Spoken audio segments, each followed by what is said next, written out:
बिस्मिल्लाहिर्रहमानिर्रहीम। अस्सलाम वालेकुम नाज़रीन, बिस टुडे प्रोग्राम में भली कार मां तव्हांजो होस्ट ज़ुहैब काका।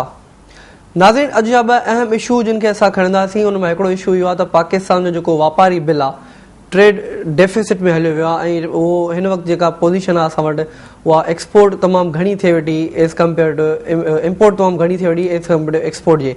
ऐं इन शइ जे करे जेको असांजो बिल वधियो आहे, ट्रेड डेफिसिट जेको इंक्रीज़ थियो आहे, उहो हिकु ख़तरे जी निशानी त आहे असांजी इकोनॉमी लाइ। पर उन सां गॾोगॾु हिकिड़ी शइ इहा बि चवनि वेठा त पेट्रोल दरामद थियो आहे, जंहिंजे करे उनजो इम्पैक्ट जेको आहे उहो इकोनॉमी ते थी सघे थो घटि पवे।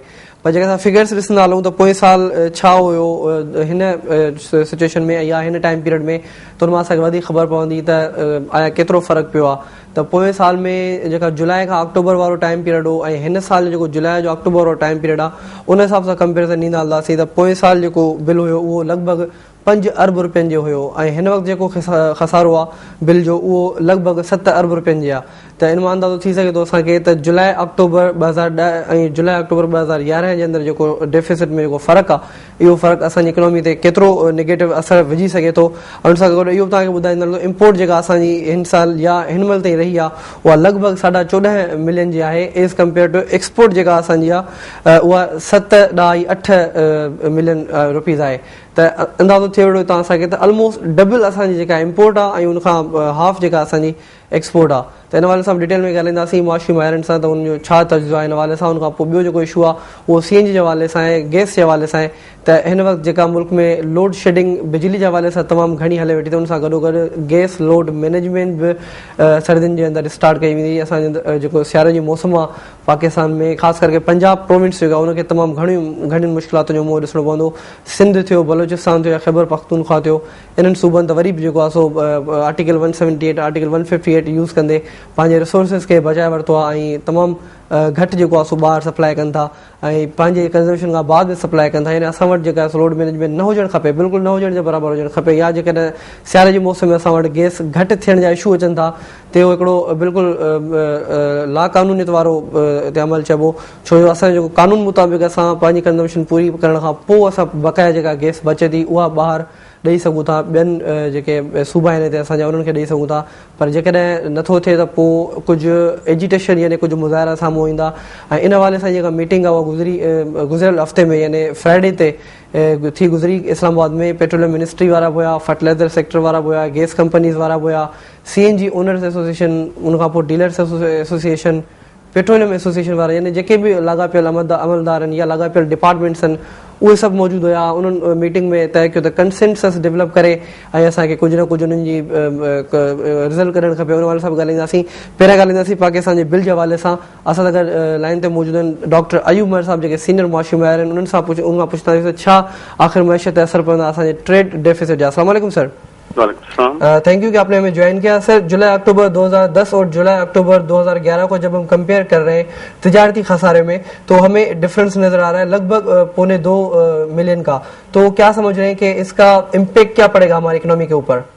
नहीं, ऑब्वियसली देखें ट्रेड डेफिसिट तो हो रहा है और ट्रेड डेफिसिट होगा तो दो चीजें तो यकीनी तौर पे हमें इमीडिएटली उसकी वजह से प्रॉब्लम होंगी। एक तो ये कि इसका असर यकीनन फॉरेन एक्सचेंज पर पड़ेगा, फॉरेन एक्सचेंज के जो रिजर्व हैं वो आपके इसी हिसाब से कम हो जाएंगे।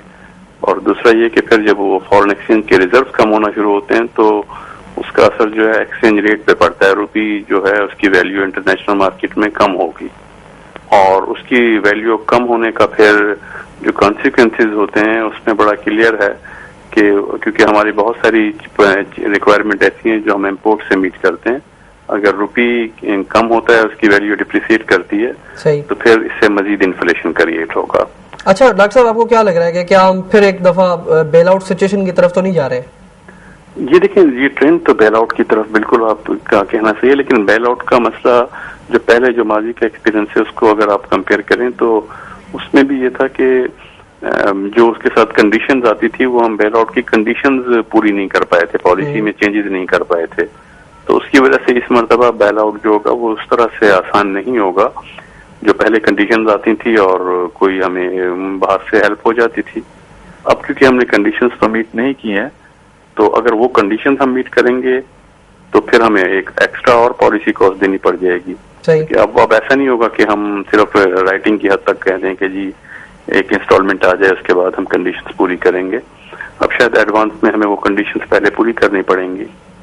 اچھا ڈاکٹر صاحب، یہاں پہ ایک ویو یہ بھی آ رہا ہے کہ پیٹرولیم پروڈکٹس جو ہے وہ زیادہ امپورٹ ہوئی ہیں ایز کمپیئر ٹو مشینری کے. تو یہ بھی کچھ اکنامکس کا یہ بھی کہنا ہے کہ اس کا امپیکٹ جو اکنامی کے اوپر کم پڑے گا، کیونکہ اگر ہم مشینری لائک امپورٹ کرتے تو ہو سکتا ہے کہ اس کا امپیکٹ زیادہ پڑتا. ہم نے پیٹرولیم مصنوعات امپورٹ کیے تو اس کا تھوڑا امپیکٹ اکنامی کے اوپر کم پڑتا ہوا نظر آ رہا ہے. لیکن میرے تجزیے کے مطابق ٹریڈ ڈیفیسٹ تو ٹریڈ ڈیفیسٹ ہی ہوتا ہے، پھر وہ ہم مشینری امپورٹ کریں یا پیٹرولیم امپورٹ کریں. دوسرا یہ کہ اگر مشینری کی وجہ سے ٹریڈ ڈیفیسٹ ہوتا تو میرے خیال میں وہ اچھا تھا. وہ برا اس لیے نہیں میں اس کو سمجھ رہا کہ مشینری آنا کا مطلب ہے کہ انویسٹمنٹ ہو رہی ہے کنٹری میں.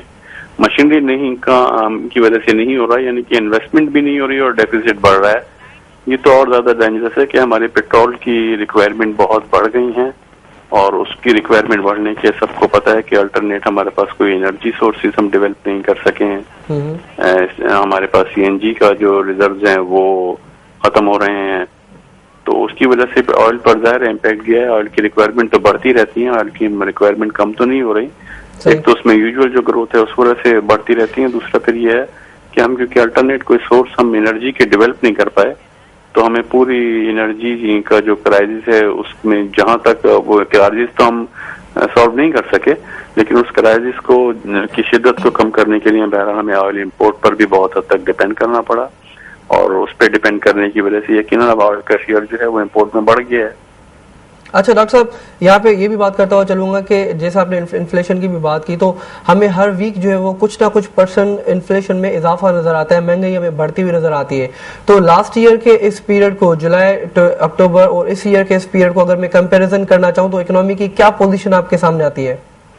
نہیں، اس میں دیکھیں وہ تو بڑا کلیئر ہے، فگرز جو بتا رہے ہیں، اسٹیٹسٹکس ابھی آپ نے بھی مینشن کیے کہ ٹریڈ ڈیفیسٹ ہمارا بڑھا، اور ٹریڈ ڈیفیسٹ جو بڑھا ہے وہ اس میں ایسا نہیں کہ ایکسپورٹ میں کوئی کمی آ رہی ہے. ایکسپورٹ ڈکلائن کا کیس نہیں ہے. یہاں پہ جو مینلی پرابلم ہوئی ہے وہ آپ دیکھیں کہ امپورٹ بڑی تیزی سے بڑھ رہی ہیں، اور امپورٹس بڑھنا ایکسپورٹ کے مقابلے میں امپورٹ کا زیادہ بڑھنا وہ ایک پرابلم ہے. دوسرا پھر ود ان امپورٹ بھی اگر آپ دیکھیں تو اس میں انویسٹمنٹ اورینٹیڈ امپورٹ نہیں بڑھی کہ پلانٹ آئے ہوتے ہیں، مشینری آئی ہوتی، بلکہ ایک کنزیومیبل آئٹم آیا ہے نا جو کنزیوم ہو جاتا ہے.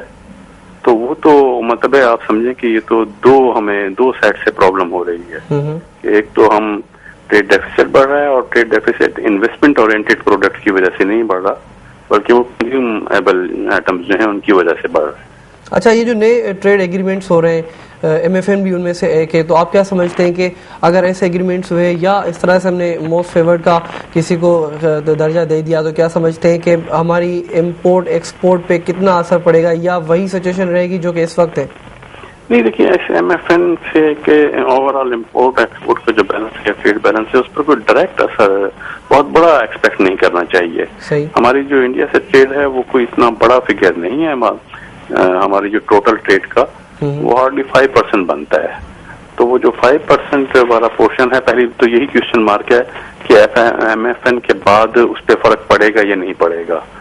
اور اس لیے کہ وہ ابھی وہ ٹریڈ تو ابھی بھی ہو رہی ہے، لیکن ابھی آفیشیل سورس سے نہیں ہو رہی. MFN سے ہو سکتا ہے وہ آفیشیل سورس پہ ہو تو اس کا کچھ بینیفٹ کنزیومر کو ہو جائے، لیکن اوور آل جب جو بیلنس ہے ٹریڈ کا اس پہ تو فرق نہیں پڑے گا، کیونکہ ابھی وہ دبئی سے امپورٹ ہو رہی ہے، ہم دبئی کے اس میں شو کر رہے ہیں. بعد میں وہی کیونکہ انڈین پروڈکٹس ہیں، پھر وہ دبئی سے آنے کے بجائے ڈائریکٹ انڈیا سے آئیں گی. اچھا ڈاکٹر صاحب، مجھے جو وہ میرا جو تجزیہ کہتا ہے، مجھے تجارتی خسارے میں کوئی کمی نظر واقع نہیں آ رہی کہ آئندہ کچھ اس میں منتھس کی اگر میں بات کروں، اس کے پیچھے ریزن یہ ہے کہ ہمارے پاس پلاننگ نہیں ہے ایکسپورٹ کی صحیح طرح سے، اور اگر پلاننگ نہیں ہے ایکسپورٹ کی صحیح طرح سے تو اٹ مینس کہ ہماری امپورٹس اسی طرح کنٹینیو رہیں گی، ہو سکتا ہے وہ بڑھ بھی جائے. میں بالکل آپ سے ایگری کرتا ہوں. بالکل اس کو اگر سم اپ کرنا چاہیں تو یہی ہے کہ بیسیکلی ٹریڈ ڈیفیسٹ کو اگر کم کرنا ہے تو یہ اس کو ہم MFN پہ ڈیپینڈ نہ کریں، ہم امپورٹس کو اس پر نہیں دیکھیں، ہمیں بیسیکلی ایکسپورٹ کو بڑھانا बढ़ाना होगा। सही। एक्सपोर्ट को जब तक हम नहीं बढ़ा पाएंगे, कम्पिटिटिवनेस नहीं क्रिएट कर पाएंगे, ये प्रॉब्लम होती रहेगी। अच्छा डॉक्टर साहब, काफी तो आपने डिस्कस किया है कि एक्सपोर्ट को किस तरह बढ़ाना चाहिए, कौन सी ऐसी प्रोडक्ट्स हमारे पास मौजूद हैं जो उनको हम बढ़ावा देना चाहें, लेकिन हमने देखा कि उस तरफ जो है वो गवर्नमेंट का ध्यान या रुझान बहुत कम नजर आता है।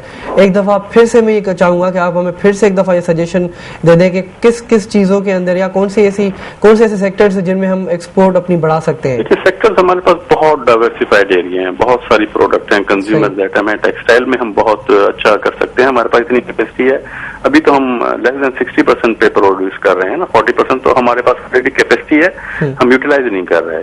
और ये तमाम चीजें जो हैं बेसिकली हम इंटरनेशनल जो WTO की जो स्टैटिस्टिक्स हैं उसका जो एनालिसिस है और रिपोर्ट्स हैं वो भी ये इंडिकेट कर रही हैं कि पूरे साउथ एशिया में जो ट्रेड पॉलिसी के हिसाब से बात है या एक्सपोर्ट कम्पिटिटिवनेस के हिसाब से पाकिस्तान बहुत आगे है, बहुत कुछ कर सकता है। लेकिन यहाँ एक प्रॉब्लम है जिसमें हम लैकिंग करते हैं, सबसे पीछे है, वो है इंफ्रास्ट्रक्चर। सही। इंफ्रास्ट्रक्चर ऐसी चीज है जो गवर्नमेंट को ही प्रोवाइड करना होता है, वो प्राइवेट सेक्टर का काम नहीं होता। उस इंफ्रास्ट्रक्चर में सबसे पहले जो बहुत ज्यादा जहाँ डिटेरियोरेशन है वो एनर्जी है। जब तक एनर्जी नहीं होगी तो कारखाने कैसे चलेंगे, एक्सपोर्ट कैसे होगी। सही। फिर हमारे यहाँ ट्रांसपोर्टेशन का बहुत बुरा हाल है। आप देखें रेलवे का और दूसरी जो पब्लिक ट्रांसपोर्ट है, एयर ट्रांसपोर्ट है, हर तरफ ट्रांसपोर्टेशन में प्रॉब्लम है। हमें इन दो चीजों पर तो इमीडिएटली गवर्नमेंट फोकस करे। अगर ट्रांसपोर्टेशन के जितने भी प्रॉब्लम्स हैं, जितने भी सेक्टर्स हैं उनके प्रॉब्लम्स और एनर्जी का क्राइसिस, ये दो अगर सॉल्व हो जाएं तो मैं समझता हूँ एक्सपोर्ट की कम्पिटिटिवनेस बहुत ज्यादा इंप्रूव हो जाएगी। गवर्नमेंट छोड़ देगी क्या चीज एक्सपोर्ट होगी, क्या इंपोर्ट होगी, ये प्राइवेट सेक्टर खुद डिसाइड कर लेगा। सही। वो ये मार्केट डिसाइड करेगी, गवर्नमेंट इंफ्रास्ट्रक्चर प्रोवाइड करे। डॉक्टर साहब बहुत बहुत शुक्रिया आपसे बात करने का, थैंक यू। नाज़रीन, डॉक्टर अयूब बहिर साहब सीनियर मुआशी माहिर जा व्यूज़ तव्हां ॿुधा। साॻिया ई व्यूज़ असांजे लास्ट कुझु प्रोग्राम्स में कुझु ॿिया मुआशी माहिर शेयर कंदा रहिया आहिनि त हिन वक़्तु जेको पाकिस्तान खे मेजर प्रॉब्लम आहे उहो हिन वक़्तु असां वटि इंफ्रास्ट्रक्चर जो प्रॉब्लम आहे। इंफ्रास्ट्रक्चर खां पोइ यानी इहे कुझु अहिड़ा प्रॉब्लम्स आहिनि जेके प्रायोरिटी बेसिस ते हल कया वञनि त असांजी इकोनॉमी बहितर थी सघे थी, ओवरऑल एक्सपोर्ट बहितर थी सघे थी। जीअं डॉक्टर साहब चयो त हिकिड़ो इंफ्रास्ट्रक्चर जो प्रॉब्लम आहे जेको गवर्नमेंट ई सॉल्व करे सघे थी, उनखां अलावा ॿियो केरु सॉल्व नथो करे सघे, उहो उन्हनि खे ई प्रोवाइड करे ॾियणो आहे। उनखां पोइ असां जेकी एनर्जी क्राइसिस आहिनि, एनर्जी क्राइसिस मां जेकर असां निकिरी अचूं तवानाई जे बहरान मां, ऐं जेको असां लाइट जा मसइला थियनि था, ऐं ब्रेक खां पोइ जेको असां डिस्कस कंदासीं जेको गैस लोड मैनेजमेंट जे हवाले सां मूं तव्हांखे इंट्रो ॾिनो, त जेकॾहिं इहे प्रॉब्लम्स असां वटि सॉल्व थियनि ऐं उनखां पोइ कुझु जेकॾहिं असां एक्सपेक्टेशन्स लॻायूं पंहिंजी इकोनॉमी मां त लॻाए सघूं था, जे न त पोइ असां इन ई कंडीशन में कंटिन्यू हूंदासीं। डॉक्टर साहब हिन ॻाल्हि सां एग्री कयो त जेको हिन वक़्तु खसारो आहे असां वटि, तिजारती खसारो या वापारी खसारो, यानी इम्पोर्ट असां वटि वधीक आहे, एक्सपोर्ट असांजी घटि आहे पाकिस्तान जी, जंहिंसां असांखे फॉरेन एक्सचेंज रिजर्व में तमामु घणो प्रॉब्लम थी सघे थो। ऐं थी सघे थो त हिकु दफ़ो ॿीहर असांखे बेल आउट पैकेज, यानी असांखे ॿीहर को कर्ज़ो खणण लाइ असांखे कंहिं ऑर्गनाइज़ेशन जे अॻियां हथ टंगणा पइजी वञनि। त इन्हनि शयुनि खां जेकॾहिं बचिणो आहे त असांखे अगेन गवर्नमेंट खे इन्हनि टिनि शयुनि ते तमामु घणी तवजो ॾियण जी ज़रूरत आहे। इंफ्रास्ट्रक्चर, एनर्जी क्राइसिस जिन मां असां हींअर गुज़रूं वेठा, ऐं उन सां गॾोगॾु जेका असां गैस जा प्रॉब्लम्स आहिनि इहे सॉल्व थियणु खपनि। ऐं प्लस में जेका असांजी एक्सपोर्ट आहे उहा असां वटि एतिरा सारा ज़रिया मौजूदु आहिनि एक्सपोर्ट करण जा, यानी जेकॾहिं असां हिते मिसाल वठणु चाहियूं पंहिंजे एग्रीकल्चर जो, टेक्सटाइल जो, ऐं उनखां पोइ टेक्सटाइल इवन रॉ मटेरियल जेको असां बांग्लादेश खे मोकिलियूं था, जेको जंहिं हवाले सां पाण पोएं हफ़्ते में ॻाल्हायोसीं त बांग्लादेश हिन ॻाल्हि ते घणो इशू कयो हुयो, त असां वटि काफ़ी सारियूं अपॉर्चुनिटीज़ मौजूदु आहिनि, अहिड़ा सेक्टर्स अवेलेबल आहिनि, कंज़्यूमर आइटम्स मौजूदु आहिनि जेके असां ॿाहिरि एक्सपोर्ट करे पंहिंजे हिन ट्रेड बिल खे या ट्रेड डेफिसिट खे घटाए सघूं था, यानी इम्पोर्ट असां पंहिंजो घटाए करे एक्सपोर्ट वधाए सघूं था, या जंहिं हवाले सां असां इम्पोर्ट आहिनि त उन फिगर खे कवर अप करण लाइ असां पंहिंजो एक्सपोर्ट वधाए सघूं था, जेकॾहिं इन्हनि शयुनि ते कमु थिए त। ॿिए खां पोइ ॻाल्हाईंदासीं CNG गैस जे हवाले सां, त हिन वक़्तु छा पोज़ीशन आहे ओवरऑल पाकिस्तान में, स्पेशली पंजाब में। चयो पंजाब में पोएं हफ़्ते में जेका मीटिंग थी गुज़री इस्लामाबाद में, इहो डिसाइड कयो वियो आहे त कंसेंसस डेवलप कयो वेंदो ऐं उहो मिली जुली करे कुझु अहिड़ो हल कढंदा जो आम आवाम बि परेशान न थिए ऐं गवर्नमेंट खे का परेशानी ॾिसणी न पए। पर 3 ॾींहंनि जी जेका लोड मैनेजमेंट चई आहे, गैस लोड मैनेजमेंट कहिड़ी तरह सां उन्हनि डिस्ट्रीब्यूट कई आहे उहो उन्हनि खां मालूम कंदासीं। ऐं प्लस में आवाम जेको आहे उनखे पोइ बि वरी बि जेको आहे जेकॾहिं 3 ॾींहंनि जी लोड मैनेजमेंट रहे थी त पोइ बि उन्हनि खे काफ़ी सारी शिकायतूं रहंदियूं, बल्कि मां सम्झां थो त इहा सिचुएशन तमामु ख़राबु सूरत हाल लीड कंदी। ॻाल्हाईंदासीं कि शॉर्ट ब्रेक खां पोइ असां सां गॾु रहिजो।